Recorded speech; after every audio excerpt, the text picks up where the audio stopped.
everyone. Welcome to Rotary. President-elect Stephanie Blank will lead us in our invocation and Pledge of Allegiance, followed by Jeff Diamond leading us in the singing of the national anthem.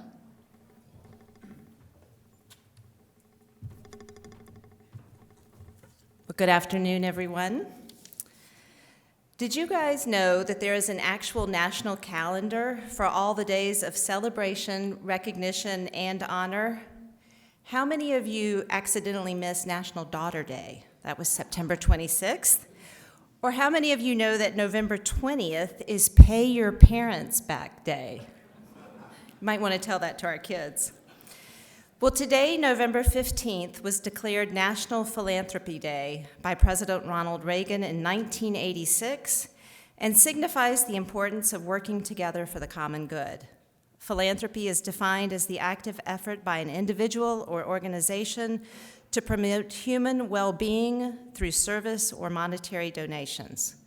And of course, this day made me reflect on our Rotary Club and why we all come week after week.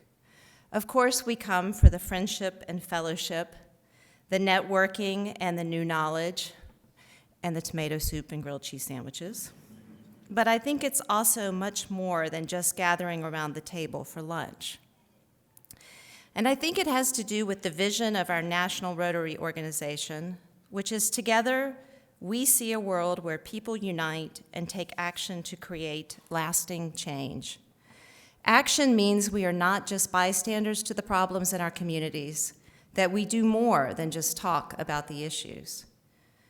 We often use the words sympathy, empathy, and compassion interchangeably, but in several readings I've come across, this way of differentiating those words really spoke to my heart. Sympathy means, I understand you are suffering. Empathy means, I feel your suffering. Compassion means, I am willing to do something to alleviate your suffering. Compassion is sympathy and empathy in action. May we pray. Dear God, who is above us and beside us, on this National Day of Philanthropy, may we find inspirations from the words of Isaiah. If you pour yourself out for the hungry and satisfy the desire of the afflicted, then shall your light rise in the darkness and your gloom be as the noonday. So on this noonday, may we as Rotarians renew and strengthen our commitment to philanthropy and compassion, to take action that lifts up all our communities and all who live in them. In your loving name, we pray. Amen. Please join me in the pledge. I pledge allegiance to the flag of the United States of America and to the republic for which it stands, one nation, under God, indivisible, with liberty and justice for all. Thank you.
Thank you, Stephanie and Jeff. Enjoy your lunch.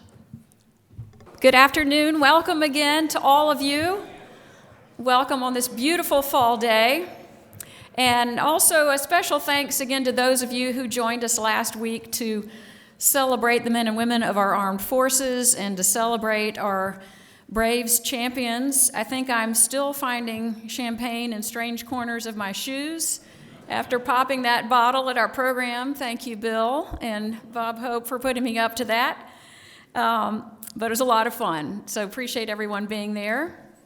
We have a great program ahead today. A.J. Robinson is here to share a look ahead about our upcoming runoff election on November the 30th, followed by a fascinating conversation between John Yates and RRE Ventures CEO James Robinson as they share insights about our evolving technology industry. Also, a warm welcome to all of our guests. If you could stand, and please remain standing as I call your names so we can recognize you. Jay Hass, guest of John Yates. Christine DeWindle, guest of John Yates, and welcome back, Christine, a prior speaker here at Rotary. It's great to see you. Paul Cahill, guest of Glenn Mitchell. Rob Huber, guest of Billy Levine and nephew of our speaker. Emily Hutmacher, guest of Mark Oshnock. Sue McLaughlin, guest of PJ Bain. And Mason Day, guest of Dallas Smith. Welcome to all of you.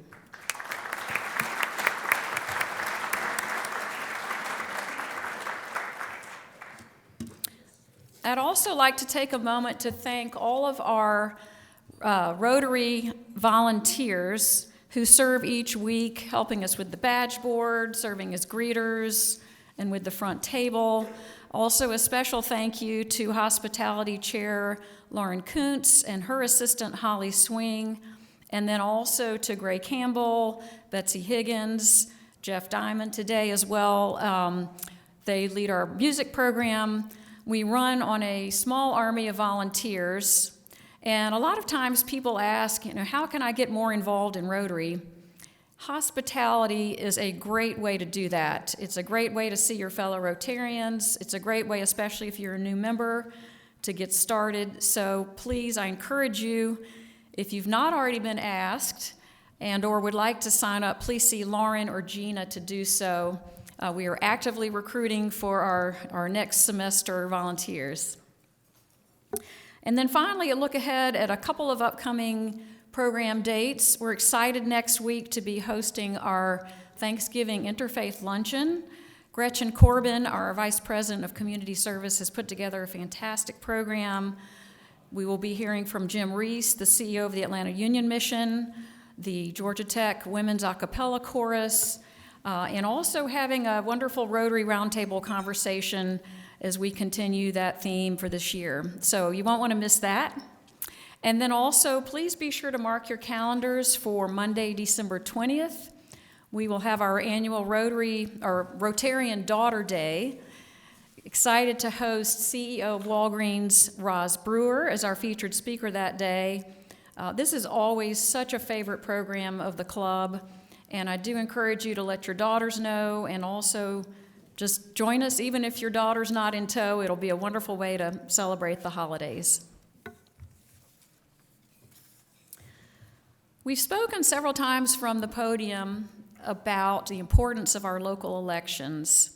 And while Rotary is a nonpartisan organization and we don't endorse any particular candidate, we are all about civic engagement. Our fellow Rotarian, A.J. Robinson, is here today. He is going to share a look ahead at the very important upcoming runoff election on November 30th. We all know A.J.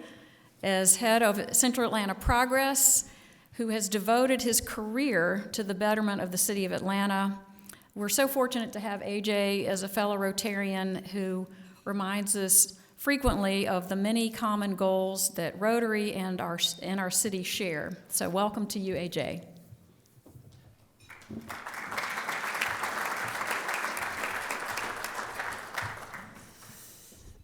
Thanks, President Catherine, and good afternoon, everyone.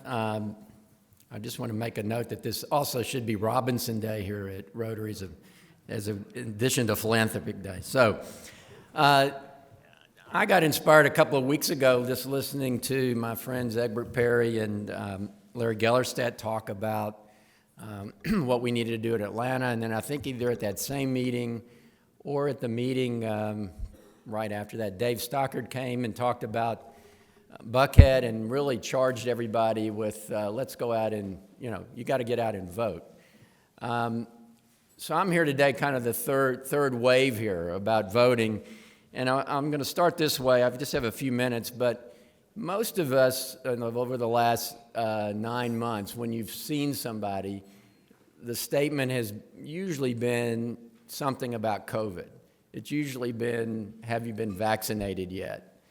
And at least for the next 2 weeks, I think we need to change that statement, particularly among this crowd, to everybody you see is, have you voted yet? And let me give you the statistics why. And I'm going to refer to, there's some things on your tables. I may not have had enough to get everybody a sheet, but if you want to look at those, you can follow along. So here's the good news, and this is the only good news. 97% of the voting age population in Atlanta is registered to vote. That's one of the highest in the country, one of the highest. And the reason for that, it was helped by a state law in 2016 that automatically registered individuals when they obtained a driver's license. Again, that's about where the good news start. Turnout for the last election was 24% of that population in citywide races, and as low as 14% in some of the district races, 14%. Now, that's only about 96,000 votes. Even the worst news is we are, 4 years ago, in 2017, we were at 30%. So all these conversations about how, and the hand-wringing and everything, and we're still at 24%. And when we have 97% of the voting age population is registered to vote. So that's not good, folks. And I'm going to talk about a little bit about what we as a group can do between now, November 15th, and November 30th to correct that. There's still time. But let me just talk a little bit about the actual race for mayor, and then I want to turn your attention to some of the other races because they're all important. So of the voting that took place a couple of weeks ago, Felicia Moore dominated on the north side of Atlanta. She picked up 2/3 of the votes in many of the areas of the northern part districts of the city. But Moore finished third in most southwest precincts behind Reed and Dickens. Dickens did very well on the east side of Atlanta, some of the younger parts of the city, and also in the southern part of the city. The question's going to have, if everybody's asking you, who's going to win, nobody has any idea who's going to win. There hadn't been any polling. I hadn't seen any polling. The candidates, I'm sure, are polling. But usually when someone asks you who's going to win, that's how people vote. So this group surely can do better than that. Everybody wants to vote for the winner, but do a little more in-depth. These are two very good candidates, but they're very different candidates. And so I encourage you to get behind what you see normally in the campaign. So one of the tools that we developed over the last 20 years and that the Metro Chamber and Central Atlanta Progress has been using is called the Committee for Better Atlanta. And this is a group of people that come together every 4 years, and Dave talked about this a few weeks ago, and we actually interview through a written interview process everybody running for office that's qualified. So it was over 60-something people. It's a lot of hard work. We also had a verbal interview. So we had this it's like an interview. We had a written interview and a verbal interview, and we scored these folks. So I just want you to turn, if you have this sheet, if some of them are on your page. If you don't have enough, let me know and I'll send you one. For some of you, this may be a good voting guide.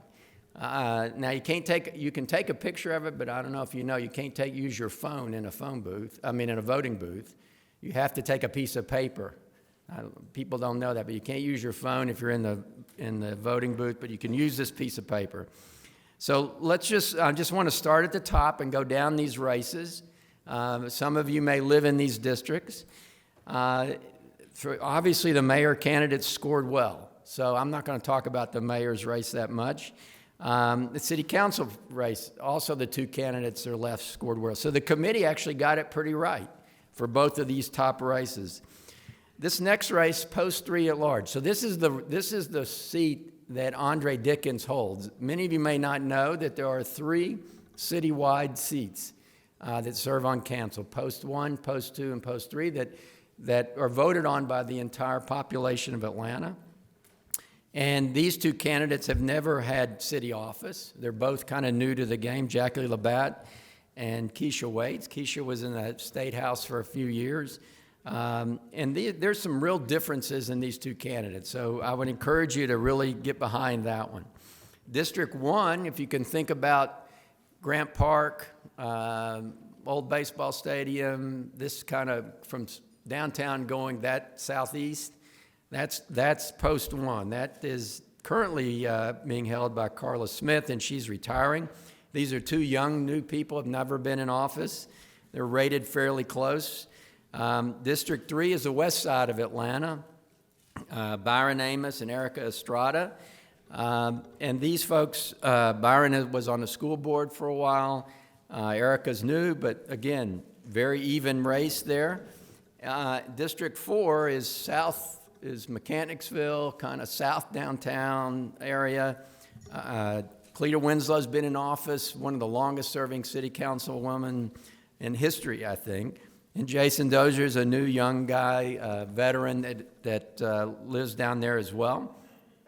District 5 is East Atlanta, runs all the way from the east side of downtown all the way out I-20. This seat was given up by Madeline Archibong, and she's running for city council president. These are 2 young women, and great choices here. And then the last is Southeast Atlanta. Joyce Shepard's an incumbent running against Antonio Lewis. So if you never talk to anybody else, this is a pretty good guide, but I encourage you to talk to other people about these races. You can also go, you see at the bottom there, to cbaatl.org, and you can see all of the candidates, and you can see all of their interviews. So if you ever were wondering what someone felt about public safety, affordable housing, whatever it may be, it's all in those interviews. So I encourage you to do that. So how can we do better? Let me first turn to on the other side. There were a couple things here I wanted to mention about the actual voting. You see the 2017, the upper left, compared to 2021, we're 24% versus 30%. You see the breakout of the mayor's race. One of the interesting things at the bottom, you see the voter turnout. Well, North Atlanta did pretty good. So District 8 down there, that's Mary Norwood. She was unopposed, I believe. And more people turned out in her district than anywhere else in the city, almost 40%, but that's still not very good if you think about that. And then District 6, that's kind of Ansley, Morningside, kind of that side, Virginia Highlands, that's Alex Wan, he won that seat.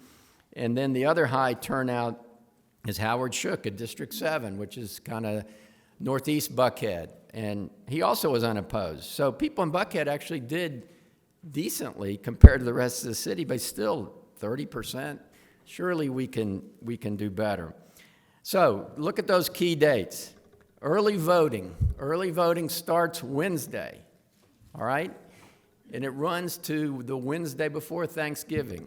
That's it. We got a very short early voting period, but your families are coming home.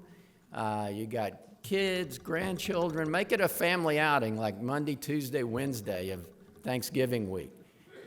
Take everybody to the polls. There's no reason why we can't get folks to the polls during Thanksgiving week. Then the absentee ballot, the deadline to request a ballot is Friday. I can assure you, if you don't ask for an absentee ballot today, you likely are not going to see an absentee ballot. Fulton County's not the quickest on getting those ballots out. So if you got to ask for today or tomorrow, and by the way, you have to turn that ballot in by the Wednesday the 24th if you're going to put it in a drop box. If not, you have to figure out a way to take it to the county on election day and drop it off there. So then the election, of course, is on the 30th. So please memorize these dates. I can't ask you enough to do that. So here's what we're going to do. I know this is an influential group. We have 2 weeks. I'm going to set a target. No one will ever know if we make it or not, except those of you here today. But if we need to at least get it 24% of the vote. The projections are in this runoff that we'll get maybe 20% of the vote. So let's have a low barrier, a low bar. Let's just try to get that 24 to get what we got a couple of weeks ago. I know you guys can do it. Here's how you can do it. Everybody's got one of these, right? So you must have, I'm sitting there, maybe 100, 150 people here. I know you know 100 people. In fact, you know thousands of people. And just apologize to those non-Atlantans when you do a email to everybody in your contacts, or not everybody, but pick a big number. Apologize to those that aren't voting and just say, have you voted yet? And if you need help, I can help you get to those polls and vote. It should be very easy to do. If we all did 100 folks, that's about 15,000 votes that perhaps weren't going to vote. But start with your family, start with your relatives, start with your employees. Just give your employees an hour off to go vote on voting day if you can, or give them the whole day off. We have to do better than this. We're living in a very cynical world right now, particularly when it comes to voting. But as my mother used to say, if you're going to complain, then you don't have the right not to vote. So we really do, this is a really important election. I encourage all of you to get out there and help the cause. Thank you.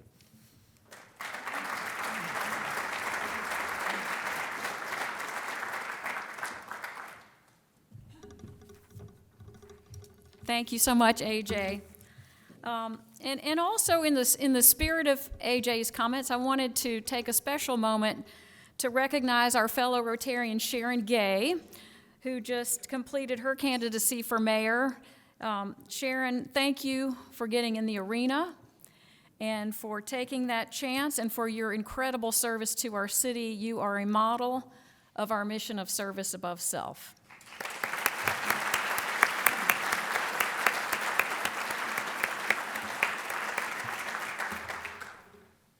I'm now pleased to introduce a great friend of our club, John Yates, who will introduce our featured speaker.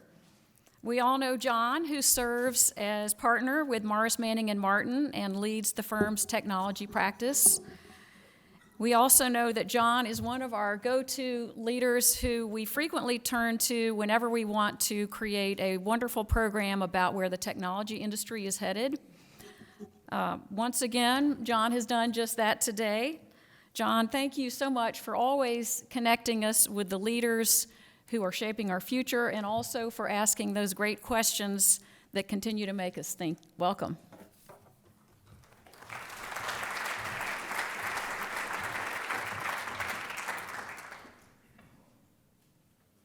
Catherine, thank you very much. And AJ, thank you for that excellent presentation. Those numbers are phenomenally low, and let's hope that the Rotary Club can help to top those. We've got some important races coming up. I'm going to invite our guest, Jim Robinson, to come up. And as Jim comes up to the stage, let me just mention that Jim is a unique person in the sense that he is one of the most highly respected and regarded investors and financial technology investors, not just in the country, but in the world. And he has his ties back to Atlanta. So when we think about Jim's history, it's very, very unique. Jim is currently the founder and general partner of RRE Ventures out of New York. Jim is someone that for, over 16 years, I believe, Jim was the CEO and chairman of American Express, obviously one of the leading financial technology and financial services companies in the world. And Jim still has some strong roots back here to Georgia. And I believe, Jim, you are also a good Georgia Tech graduate. Is that correct? Georgia Tech, class of 57. Born here in 1935, And a Harvard Business School alum, too. 61. So Jim, tell us a little bit more about the roots to Atlanta. I want to get into the venture capital side of things, and obviously you're a leader there, but tell us a little bit more about your connections to Atlanta over the years. Well, I grew up on Tuxedo Road and then West Spaces Ferry. Had a great family, a wonderful life. Buckhead consisted of Wyndham and Roberts on the corner and a small Lowe's Theater, which we watched Hopalong Cassidy and other major films of the time. And it was quite an experience to go from Spaces Ferry Road and Tuxedo up to Buckhead. It's a little bit changed now. Well, you've also had some interesting board opportunities, and I think many of you may have seen Jim at points in time when he's come to town in the past, but tell us a little bit about some of the boards you've been on as well, because I believe you've had some pretty significant experiences there too with Atlanta companies. Well, I went on the Coca-Cola board in 1975 and stayed for 40 years. So I figured that was a round number, time to get off. In 2015, went through a number of changes during the period of time. But I've been blessed in life. The companies that I've had the pleasure and privilege of working for, from J.P. Morgan to American Express to the Coca-Cola Company, were just wonderful. And it is a world-class distribution machine that has stood the challenge of time and goes on to do even better. So lots of personal experiences around that, and wonderful, wonderful company to be with. So Jim, I know in the technology area also, when it comes to boards, you've had in the past also served on the board of one of the Atlanta premier fintech companies in Prime Revenue. And PJ, thank you for being here, and Sue McLaughlin as well. I do recall one meeting early on, I think PJ, when Jim had made an investment through RRE Ventures in Prime Revenue, and Jim was going to be coming into the board meeting.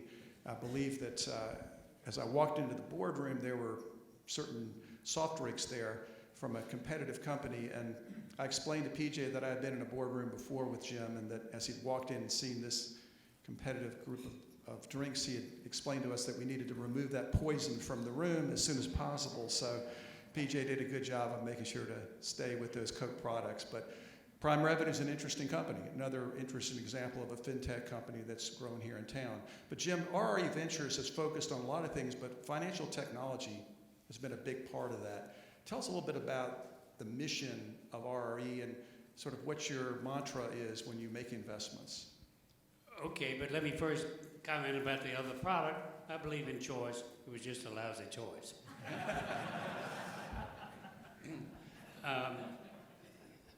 We have BitPay, which is an exchange. Prime Revenue, we were in and out, did well. PJ is a great leader. And we got First Performance, which also is a software platform that MasterCard is a major investor in First Data. We got involved as an investor too.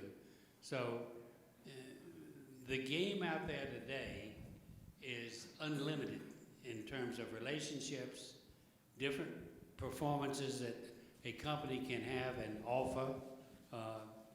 Catherine, I admire what you've done in raising $125 million as a startup, maybe a little bit more than a startup. But that's what happens out there today. You look for people with passion, hopefully with some domain experience, and the capacity to put together and realize that there's a difference between a feature and a product and a company. And we try to invest in domicile U.S. companies where we can take an active role and help them build. Well, you've seen a lot of change over the years, Jim. How do you perceive looking for a company? What are the kinds of sort of key criteria you're looking for these change agents in the fintech area? And you mentioned several in Atlanta. Do people view Atlanta favorably in that regard? You're in New York, you're around lots of investors throughout the world. How would you sort of describe the criteria you're looking for, and then how do people view Atlanta with respect to those? Well, the criteria are you try to look at what the total addressable market is, but you also have to see that the technology is trying to solve a problem. We see a number of companies that, let me show you my wonderful technology. It's AI, it's artificial intelligence, whatever. So what? What problem is it going to solve for Bristol-Myers or Coca-Cola or Georgia Pacific or whoever? So that most of the projections we get, we discount by 50%. Sales cycles are long, especially when you're dealing in the financial services industry, because banks and insurance companies spend a lot, but they take a long time to make decisions. So you just have to, if you're going in with a software as a service model, be prepared to live for an extended runway on whatever you're going to raise. So in the final analysis, we have about a third of our companies come from former CEOs who are ready to take on another assignment.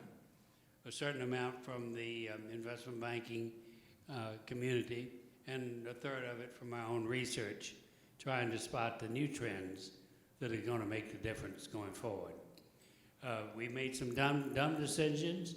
I turned Jack Dorsey down 3 times. He's at Square. He's gone on to do great things there and with Twitter. But, you know, you're lucky sometimes and less lucky other times. So let's Now, think let about me it. answer about Atlanta, because in looking at statistics, New York City, in fact, is number 1 now in number of companies started each year from 2017. Last year, some 2,400. The second is Silicon Valley at about 1,700. Our market share is about 30%. Atlanta's market share is about 5%. That should not be, because you got great talent down here. You got some of the best education institutions in the world, with Georgia Tech, Emory, Georgia State, etc. Great black universities, Spelman. I'm an honorary sister.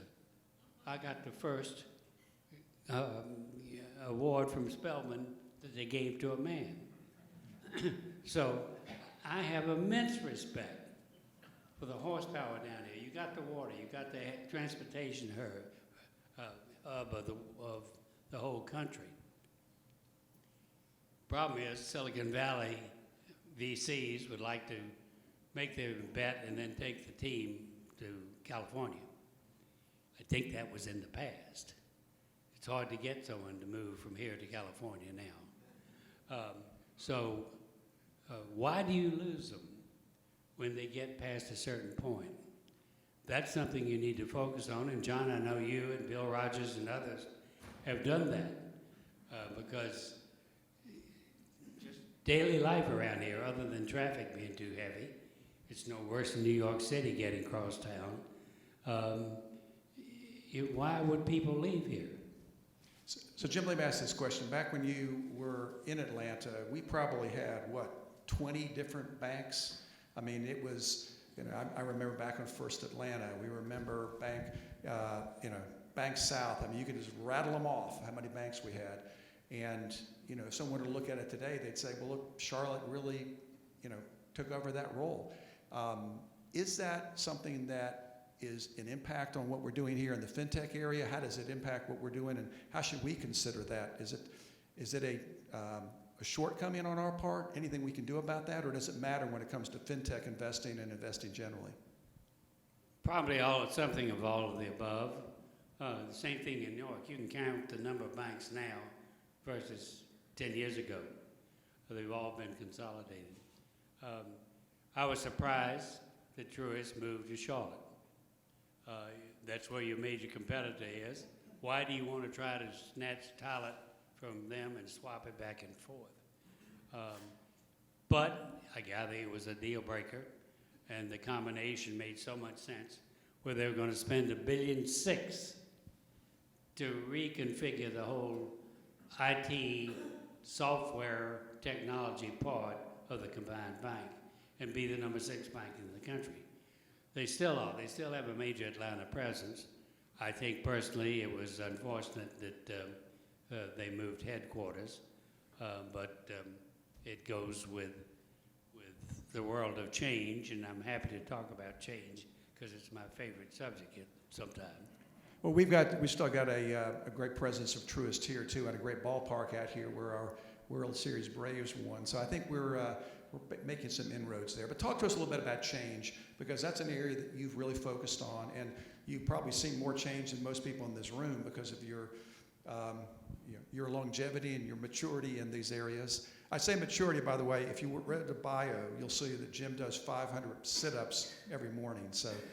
Does anybody else, more than 500? Anybody else do 500 sit-ups every morning? There's no show of hands there, Jim. So you talk a little bit about that. Well, first I want to tell you why you won the World Series. My mother was a diehard fan forever. I would call on Sunday nights. She died in 2004. She'd say, "I can't talk now, call me back later." She'd have her hat on sideways doing the chop. She was up there doing that chop. And it helps you get over the final inning. Congratulations, Atlanta. To me, the exciting thing in life, which is inevitable, is change. Too many people want to keep things the good old-fashioned way. They want stability.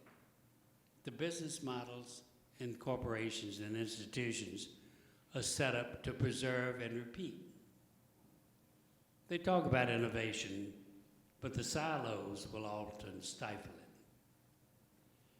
To me, change is going to happen. You might as well understand that and get with it and learn to anticipate and be out there in front, or if not in front, shortly thereafter. And that's what I've always enjoyed, focused on. That's why I'm in the early stage venture world. It's as much an avocation as occupation, because it's going to happen, and it happens with increasing frequency today. The code is the law, whether in Bitcoin or in Ethereum. The code is what is happening, and you either meet the code requirements or you don't. Now, it can be hacked if you're stupid enough to leave your ID posted on a sticky somewhere, or just the sophistication of the criminal mind out there today with ransomware, etc. But you can gather, and I know a lot of my friends from Silicon Valley and elsewhere have the attitude, show me a business problem, I don't care what it is, and I can get some black belt engineers, and we can design to improve it or disrupt it. We typically will go more towards improving and enabling and taking them to a next level of achievement, rather than just we're going to blow up the insurance industry. So that's my mantra. I was out at Emory this morning meeting with the new president. I admire his, it's the beginning 2036. Just like Europe 92, you got to set something that is aspirational and then hold to it to get the people and the constituents to contribute to progress rather than just a fight or think that they don't have a deadline to meet. And it's that kind of intellectual leadership that then followed with organization and execution makes a difference. There is no reason Atlanta is only 5% in that Venn diagram that I mentioned where we're in number one. So let's talk a little bit more about that. You mentioned change, and you've alluded to cryptocurrency, blockchain, and the like. I know you and your colleague Jay Haas, Jay, we appreciate you being with us today, have focused a lot in that area.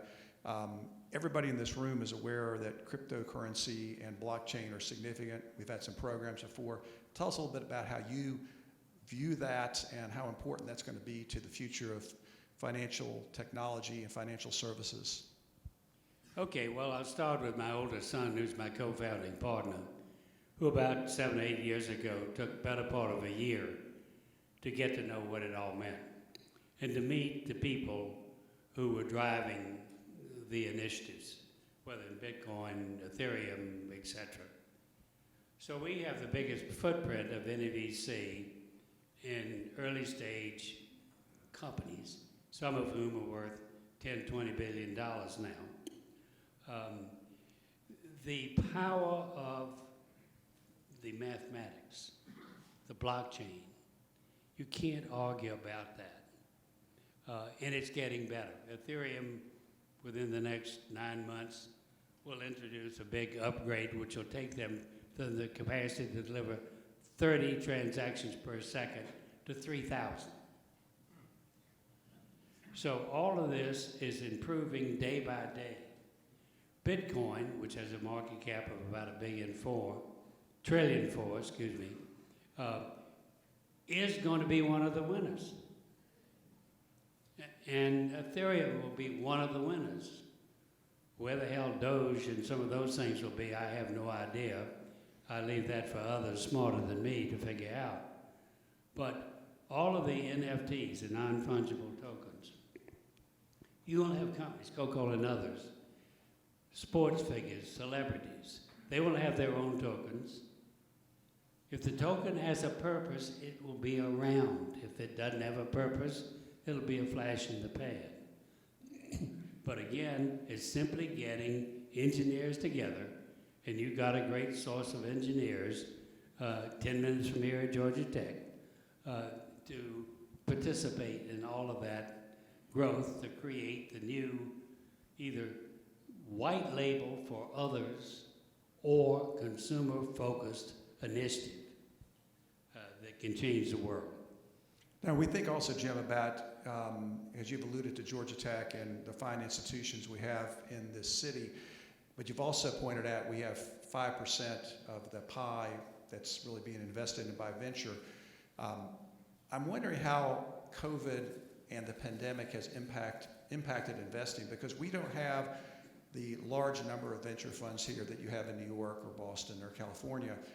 But does that matter? Is that what we need in order to accelerate that 5%? Or are we in an environment now where that doesn't make that big a difference?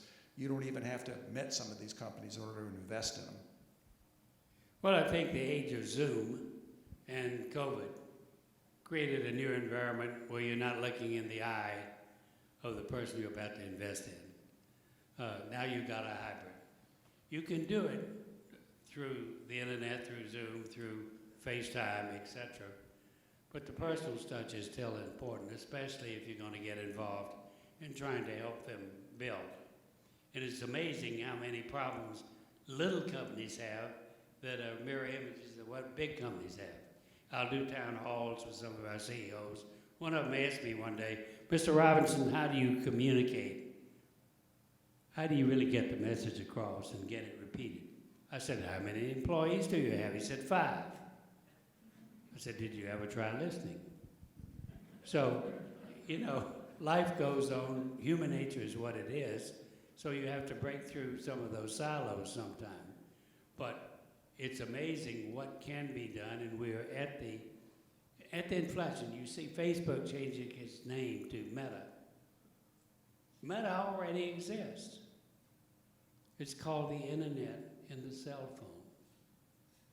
Now, it will be souped up by AI and all the kind of variations of artificial intelligence and remote participation. This weekend, I think on the 18th, Justin Bieber is doing a show with one of our companies called Wave, where he will be both avatar and performer. We'll see what the hell it does, but nevertheless, that's what's going to happen. So you can string these things together in an unlimited way, and that's where the creativity comes in, and that's where the challenge to be sure that you're thinking about, is this a fad or is it sustainable? Does it solve a real business problem? Is it by people you can trust? Okay, so let's talk about fads a second. Some people have said SPACs are fads, these special purpose acquisition companies. You're in New York. There's a lot of activity going on with SPACs right now. You read positive articles, negative articles. You have seen lots of different trends. What's your observation about SPACs, and how's that going to impact let's say, financial services, financial tech, but just the economy generally? It will coexist. SPACs were, after all, they've been around 40 years or so. They'd go in and out of favor. This time, they came in with a much louder roar and a much bigger capacity. And if you go back a year, companies were thinking about, do I IPO and go through the headaches with that? Or it's easier to go with a SPAC, because with a SPAC I can talk about the future. I can talk about why I think this is a hot vision and I'm going to execute against it. You can't do that with an IPO. So we've got 5 or 6, I forget how many, Jay, companies that have SPAC'd. None of them have had redemptions of the pipes. So most all of them are now trading under their own name. Some trading above the $10, some trading below. But the company put in its pocket $100+ million to help it do whatever it's designed to do. And so it's been a good thing. Can there be fraud of some sort, or she gets bad things? The answer is yes. The sponsors, you want to pick a sponsor who's got some credibility, but they have to negotiate 2 or 3 times. And each time their promote comes down. I was going to do a SPAC with the head of one of the pharma companies 25 years ago. But when I saw the way that the promote was whittled down in the negotiation process, we both decided other things to do. But it is one of the great assets of this country is called Wall Street. The creativity that's there, the capacity to mobilize capital and to create new ways of setting up derivatives, etc. Now, are there extremes? Yes, especially when the SEC decides to take leverage from 10 to 20 to 30. And that's why one of the reasons you had the financial crisis. People forget one key word called liquidity. And if you do that, you better not be wrong. Like Zillow, which was buying inventory of houses based on anticipated market value on flip with artificial intelligence. And it worked until it didn't. So Jim, let me ask you, there's a lot of folks in the audience that are working with larger companies that are probably listening to this saying, this is great, change is wonderful, innovation's fantastic, but we got a big company and it's really hard for us to energize them. You've been with some big companies, you've been on some boards, you mentioned Bristol-Myers Squibb, you mentioned Coca-Cola, American Express. What are some takeaways folks should be thinking about when it comes to creating innovation and change in a company, really spawning that in a larger company? How do you do that? And, you know, does your fund ever have an interest in businesses that are spun off from the large companies and putting money in companies like that? It's hard. It's something you have to work at morning and night, because everybody wants to talk about innovation. In a big company, every business unit, has its own budget. Yes, if corporate will pay for that, I will be glad to do it. But don't try to squeeze it into my budget. I'm working hard just to keep the railroad running. So you got to watch out for that. You know, Facebook has had the mantra, run fast, break something. Well, the latest polls show that 76% of the people think Facebook is harmful to society. That's an incredible number. I think the mantra should be execute well and run fast. Knowing when to change a winning hand, when to allow competition within the firm to maybe cannibalize traveler's checks. That's a hard decision. Knowing when to change senior management. That's a challenge too. So timing is critical. And as long as you're aware of what the dynamics around the process are that either are supportive of innovation and change or just make the noise, sing the song, and don't do it. So Jim, let me ask you this question, and we're going to open up the questions from the audience. So if you've got some questions, I think we'll have some folks in the back that can bring a mic to you. But let me ask you this. Many folks here know of people that have new ideas. They come up with a business plan. They probably listen to you talk today, and they think, look, I've got an innovative change. I've got an innovative company. What's the process to be followed for anybody to come to RRE Ventures, one of the leading venture funds in the country, and get your attention? And what are the right ways and what are the wrong ways to do that? Well, the right way is to get an introduction from John Yates. Thank you, Jim. This was not rehearsed. Someone who's got a business plan and an idea, if they just send it in cold turkey, there's a possibility that it'll be looked at. So it's best if they can get some way of having someone who knows someone say, this is a real interesting startup idea. Georgia Tech has the tech community here. You've got 2 or 3 organizations which support that. You just have to keep doing it and be sure that it is high profile enough where there is a buzz and a drumbeat that talks about it and celebrates the wins. I mean, you had Greg Arnold, who at the OK Cafe would do deals 30 years ago.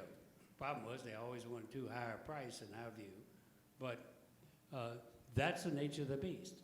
By the way, when I said we had the lead share in number of startups in New York versus Silicon Valley will spend about 2.3x in dollars what we do, but they do bigger deals. You got Sequoia, you got Greylock, you got other brand big leaders who have done things here, and have a committee that reaches out and goes and says, you need to spend more time in Atlanta.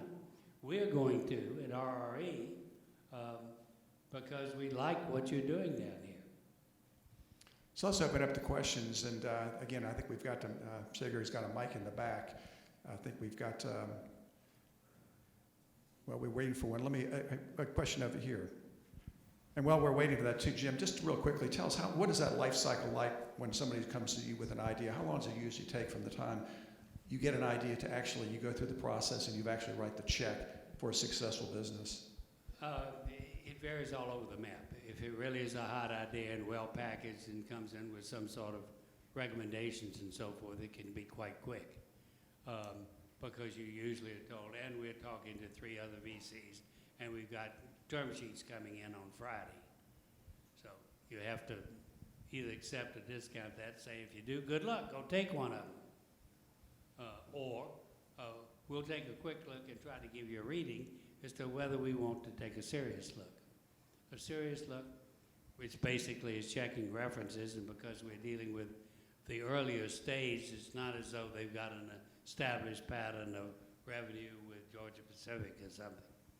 I hate to think it takes longer than several weeks, but it can. Or you can, I do less of this than a couple of my younger guys who will go down south of 30th Street until 3 in the morning to figure out what's happening. 11:30 at night, I want to go to bed and say, the hell with it. The sun's going to rise the next day. You got to do those 500 sit-ups though, Jim. So 800. 800, excuse me. I think we had a question over here. Yes, thank you. So obviously you've done incredible things in Atlanta and around the world. And Atlanta's well known, especially in financial technology, in sort of this, this payment space and everything, very, very well known. But it seems to be becoming much more well known now also for life sciences and health technology and these kind of intersections between technology, in particular matters of health. Just curious what you think about these emerging sectors in health tech and in biotech and the impact that might have on bringing investment to Atlanta. Okay, well, biotech, even though I've been on Memorial Sloan-Kettering board for 52 years, that's just something different. So we don't do that. We do things that make that facilitate enhancing all of that. So we've got a kind body, a woman by the name of Gina Bartusi.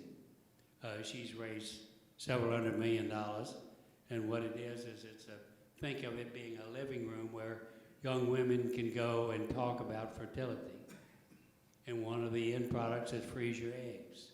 The mantra is you decide when you want to have kids. That's a big business. We've also got one that deals with health, mental health. The customer is corporations, where we can say, all right, you got your medical plans, your dental plans, etc. But what are you doing with people who have frustration and anxiety in work?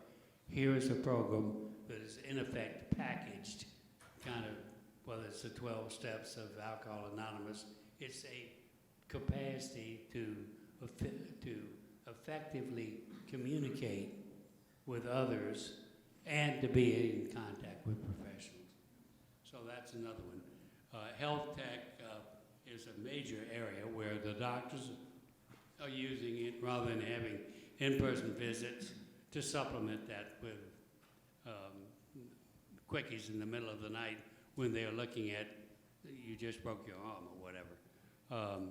So it is a big growth area and one we're spending a lot of time focused on. So Jim, maybe as a final question, if, and I didn't rehearse this with you, but if you were an entrepreneur starting a business right now, and you're thinking about innovation and change, is there an area that you would really focus on, you would really think about and spend more time in? Because I know a lot of people have young people they're associated with here in the audience, they probably want to know the answer to that question. What would that area be? Well, my own personal interest is in cybersecurity. And we've got a company called Net Abstraction and Blue Voyant, because protection of the network and way to scramble the hops where you are harder, the mantra of Net Abstraction is if they can't find you, they can't hack you. And if you're very hard to find, they're going to go chase somebody else who's easier to find. So one of the 20-year leaders of the offensive cyber for the United States started Net Abstraction about 3 or 4 years ago. And it's fascinating because it does focus on the network and protecting the network. There are all other variations that deal with zero-day attacks and embedded software that is a sleeper that will wake up when the whistle goes off and their number is called. So that's out there. And I learned at American Express that the criminal mind is incredibly powerful, and you damn well better be on your game and be able to react quick if you think you got a problem. Well, Jim, it's good news for Atlanta because we have a lot of cybersecurity companies and entrepreneurs here. So thank you for that insight. Jim, thank you for being and joining us today, and come back and spend more money with us in Atlanta. Thank you, John. Have a great pleasure. Jim, that's such great insights, and we hope you will come back often and visit with us in Atlanta. John, great discussion as always. Please join us again next week for our Thanksgiving Interfaith celebration, and I hope you have a wonderful week in the meantime. Thank you.